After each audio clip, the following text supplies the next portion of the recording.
Good afternoon, I'm Vashon Brown with the Midday News. A special welcome if you're watching on onespotmedia.com. Opposition spokesman on health, Dr. Maurice Guy, is challenging a statement from the Ministry of Health of a slowdown in COVID-19 cases since Jamaica entered the transmission phase of the pandemic in September. National epidemiologist Dr. Karen Webster-Carr made the disclosure at a digital press briefing last week. However, she cautioned that while there is a reduction in overall COVID-19 figures, this was not reflected in all parishes. Last night, Dr. Guy told our news center that he believed the national epidemiologist was mistaken. I think she has erred in this particular aspect. She, however, said that it might be too early to state. And I think she has basically given her a backdrop to say that, okay, or a backstop to say that if it doesn't, I did say it might be too early. In fact, you will have heard that Professor Figueroa said that we will see increased cases within the next couple of weeks. He said that as early as today. I do not accept the suggestion that we will see a reduction in cases. Dr. Guy argued that the reduction in cases may be due to fewer COVID-19 tests. What we are seeing and have been seeing, interestingly, is a reduction in number of tests that we have been doing. But guess what? We have been seeing more patients being admitted to hospital now than ever. So it suggests that we are seeing more cases out there, and possibly more of those cases are being admitted to hospital, but we are doing less testing. And another COVID-19 related death was recorded in Jamaica yesterday. The deceased was an 85-year-old man who lived in St. Anne. The country's death toll now stands at 174. Meanwhile, 53 new COVID-19 cases were confirmed yesterday. Jamaica's case count now stands at 8,374. The ages range from 1 to 90 years old. Most of the cases were recorded in St. James, followed by Kingston and St. Andrew and St. Anne. Clarendon, Manchester and St. Elizabeth did not record any new cases of the coronavirus yesterday. The Ministry of Health says 168 patients remain hospitalized with the virus. None of them are critically ill, while another 22 persons are moderately ill. And more persons were detained for breaching the special curfew order yesterday for the second consecutive day. However, the St. Catherine police are reporting that there was more compliance on Monday compared to the weekend. The holiday weekend saw several persons breaching the 3 p.m. curfew imposed as part of COVID-19 restriction measures. On Sunday, more than 300 persons were warned for breaches of the disaster risk management regulations in St. Catherine. But that did not stop other persons from flaunting the curfew order on Monday. Some of those persons were detained in Clarendon after the security forces conducted operations on Juna Crescent and in Canaan Heights and Salt River. An event promoter was arrested on Juna Crescent after a party was discovered in full swing after the 3 p.m. curfew. Various persons at the event were taken into custody while other patrons fled. Head of the St. Catherine South Police, Senior Superintendent Clive Blair says, when compared to Saturday, there was improved compliance with the Disaster Risk Management Act. If there's no comply in regards to the Disaster Risk Management Act, then there will be one for prosecution. If it is repeated, they will be prosecuted. On Saturday, 443 vehicles were stopped during 3 joint police-military operations in St. Catherine. 156 of them were searched. 33 tickets were issued for breaches of the Road Traffic Act, while 3 cars and a motorcycle were seized. 7 offensive weapons and a small quantity of ganja were reportedly found. 4 persons were detained and taken to the Portmore police station to be processed. 2 of the individuals will be questioned in connection with shootings. Shamela Pullen, TVJ News. Meanwhile, the island-wide curfew hours will be adjusted today until November 1. The curfew will begin at 9 p.m. and end at 5 a.m. daily.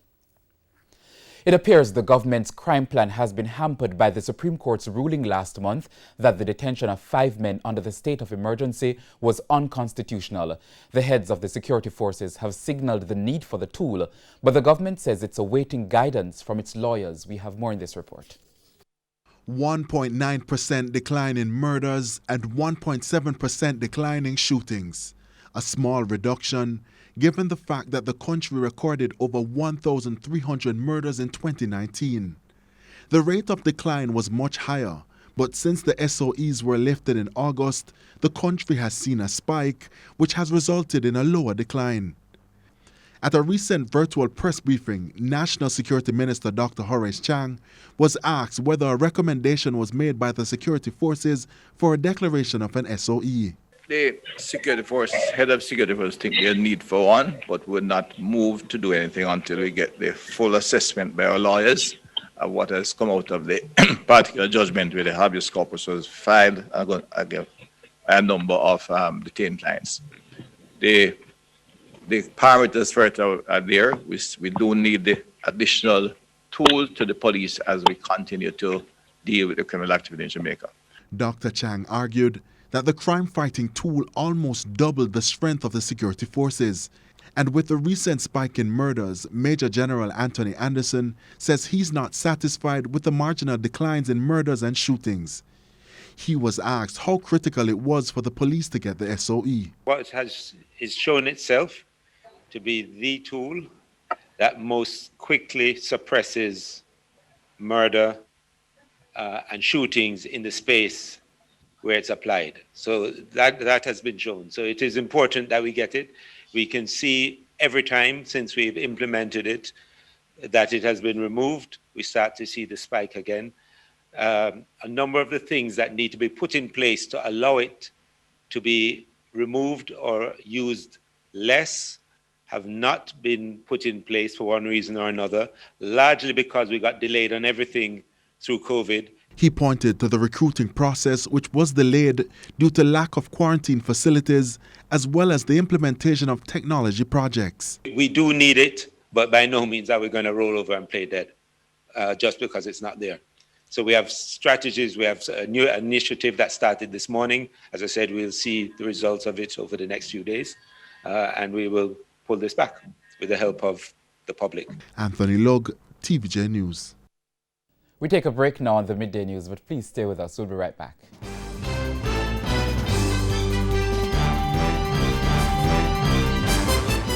Welcome back. Continuing the news now. People's National Party PNP members continue to publicly align themselves to their candidate of choice. Mark Golding and Lisa Hanna are to contest the November internal election. We have more in this report. I'm going with Golding. What are you doing? A rally call from Dr. Angela Brown-Burke. The PNP stalwart has thrown her support behind Mark Golding for PNP president. For Dr. Brown-Burke, Mr. Golding is the man to make the party a formidable political organization once again. When I get up and I realize what had happened, I said, boy, that one a rough bad, not true? The last time it was like this was back in 1980. We need somebody who is able, regardless of the problems that you have with the people around you, that you are able to resolve it in a way without it being cascade. Mr. Golding said his supporters come from both sides of the internal divide from the last PNP presidential race, and that he believes is proof persons trust him to unite the party. My team paints a picture, and the picture is one of unity. Because last year, there was a little contest. Joe never did on the same side as me, you know. No. Trisha never did on the same side as me, you know. Anthony Hilton never did on the same side as me, you know. Horace Daly never did on the same side as me, you know. Richard Azan never did on the same side as me, you know. Norman Scott never did on the same side as me, you know. But them dip on my side now, though. Yeah. But one person who was on his side, namely the Rise United team in the presidential runoff last year, is Dr. Dayton Campbell. Dr. Campbell does not want this PNP presidential election to be about so-called national profile and appeal. The PNP does not need to go in a state where we complain about how the other party operate, but now we say we want one leader that match that they want. That don't make sense. The issues within the party are what we must focus on. And then the individual that can solve those issues must be the person that we elect. Mark Golding is running against Lisa Hanna for the PNP's top job, And one argument against Ms. Hannah is that she should focus on the Southeast St. Anne seat, which she narrowly won, instead of the PNP presidency. Dr. Brown-Burke leveled this veiled criticism at Ms. Hannah. We know that whole heap of seat have whole heap of problem. This one too. Whole heap of them, Comrade Mark. And so your skills are going to be required. And therefore we need somebody who has done it before, who do it time yard, who do it over south, so that he can carry that across the rest of the island and across all other constituencies. Lisa Hannah, in a recent interview with Dion Jackson Miller on Radio Jamaica's Beyond the Headlines, indicated she would not be campaigning publicly and would not discuss internal matters regarding the presidential election. Dwayne Anderson, TVJ News. One lawmaker is this afternoon proposing that every Jamaican be given a water tank free of cost with tax dollars to foot the bill. More in this report. Sophia Fraser-Binns, while speaking in the Senate Friday, suggested that the government start a free island-wide water tank distribution program. According to the lawmaker, a water storage tank would help alleviate the water shortage many families face. The program would be bigger than any of the previous emergency programs undertaken in times of drought. I recommend, one, that the government undertakes a program where every Jamaican is given a black tank for those who don't already have a tank. So that's the first thing I'm recommending. But just as important as water storage is water catchment, and that's where developers come in. The senator wants developers to be mandated to design houses with rain harvesting facilities. She said if needs be, the Building Act could be used to ensure developers comply. As we move to execute and administer and operationalize the Building Act, that we ensure that every house, every building, not just house, have a system for harvesting rainwater. And I also want to quickly add to it that the developments that are taking place now, the multifamily developments, that we find a way to work with the developers to ensure that they too secure water for these developments. The lawmaker says until water security is a top priority in Jamaica, the familiar cries for the commodity will only grow in the coming years. The issue of water should be seen as a human right. It should be something that everybody have. So people like you and I who get up in the morning and turn on our pipes without having to think about it, all Jamaicans should be at that place where they can get up and turn on their pipes and not having to think. Jamaicans in the meantime were urged to conserve water, especially now that the commodity is available in large supply thanks to weeks of rain. Dwayne Anderson, TVJ News. UNICEF has unveiled plans to stockpile more than 500 million syringes by December amid concerns that shortages could delay the rollout of successful COVID-19 vaccines. The United Nations agency yesterday announced that it aims to have 520 million syringes stored in its warehouses across the globe by the end of the year. The aim is to ensure that supplies arrive in countries before any potential COVID-19 vaccines. Vaccines are temperature sensitive and tend to be rapidly transported across the globe via air. By contrast, syringes, which are bulky and have a shelf life of 5 years, generally travel via a far slower route by sea freight. The World Health Organization, WHO, is now looking at the middle of 2021 as a realistic time frame for the rollout of a COVID-19 vaccine. A WHO chief scientist provided an update on the search for a vaccine. She said 45 candidate vaccines are in phase 3 of their development. The WHO official said those in high-risk groups will be vaccinated first, which means a few people in all countries will get preferential treatment. Meanwhile, in China, the country says around 60,000 people have received a COVID-19 vaccine so far.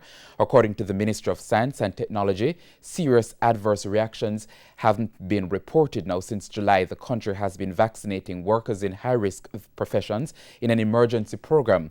At least 4 of the 13 vaccines being produced in China have entered phase 3 trials. Now, the government expects to produce 610 million doses of the vaccine annually and says that production will be expanded. Time now for sports. A day after TVJ Sports aired a story where Reggae Boys team manager Roy Simpson cast doubt on the selection of striker Junior Flemings, the 24-year-old looks set to be included in the national squad ahead of next month's friendly internationals. Renardo Brown tells us more. Flemings is currently serving out a ban by the USL and has been placed on administrative leave by Phoenix Rising FC for allegedly using a homophobic slur to an opposing player during a game on September 30. The USL Championship, after their investigation, handed Flemings a 6-game ban on October 6. Along with the ban, he was fined an undisclosed sum for foul and abusive language. Flemings, who won the Golden Boot in the regular season after scoring 14 goals from 15 appearances, has scored 1 goal for the national senior team from his 10 appearances since making his debut in 2017. In responding to the decision on October 6, the JFF in a release stated that they were disappointed and condemned such actions from any player. The JFF also stated that they expected Flemings to continue his good form if and when he is selected for the Reggae Boy squad. This resulted in questions being raised as to whether the JFF would overlook Flemings, who is at Phoenix Rising FC, until the end of November when his contract expires. But a source close to the JFF informed TVJ Sports that following an executive meeting, the decision was taken to make the former Tivoli Gardens player eligible for selection for next month's pair of friendly internationals. However, being eligible does not mean Flemings will be included in the squad, which is yet to be named. The Reggae Boys will play Saudi Arabia on November 14 and 17 at the Prince Faisal bin Fahd Stadium in Riyadh. It will be the first time the Reggae Boys will be in action since March when they blanked Bermuda 2-0 at the Montego Bay Sports Complex. This will be the 5th time that both countries will be facing each other. In the head-to-head, Jamaica won 1, drew 1 and lost 2. The last time both teams met was October 2017 when Saudi Arabia won 5-2. Renardo Brown for TVJ Sports. And that's the Midday News. I'm Vashan Brown. Join us at 7 for Primetime News Package. On behalf of the news, sports and production teams, have a good afternoon and have a wonderful week.